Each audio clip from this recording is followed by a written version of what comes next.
What do you do if you're biking and a pedestrian comes into your pathway and you knock them down and injure them? Well, if you're in New York, naturally you sue them, don't you? Well, that's exactly what happened in today's New York Post article that I want to share with you. Come join me. I'm Jerry Oginski. I'm a New York medical malpractice and personal injury trial attorney. And today's New York Post, they talk about this exact scenario. Cyclist hits pedestrian and sues her. November 27, 2011. It's a fascinating look at what happened in Central Park when a triathlete was on the bike path biking. A pedestrian happened to be walking and walked into the path of the bicyclist. The bicyclist knocked over the pedestrian, shattered her entire elbow, and the bicyclist also claims to have suffered significant injury. So what did the bicyclist do? Of course, she sued her. Isn't that what everybody's supposed to do? Well, not exactly. Why not? Because in order to prove a case here in New York, we have to show, number one, that there's wrongdoing. And we have to show that the wrongdoing was caused by carelessness or negligence. So what does that mean? It means that each person, the pedestrian and the bicyclist, have an obligation. What's the obligation? To see what's there to be seen.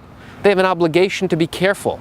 Now, the bicyclist is on a designated path in Central Park, but they have to also recognize that there are a lot of pedestrians, people walking around.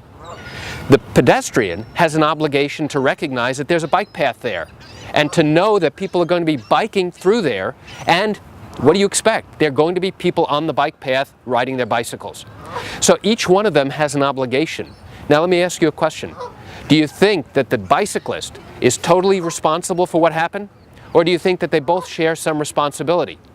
In my view, they both share some responsibility.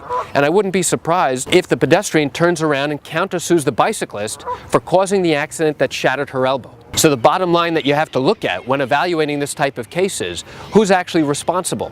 And if it turns out that both of them are actually responsible, then neither one of them will be able to recover full compensation for their injuries. So why do I tell you this? I tell you this because you probably have questions, especially if you're involved in a similar situation as either a bicyclist or a pedestrian.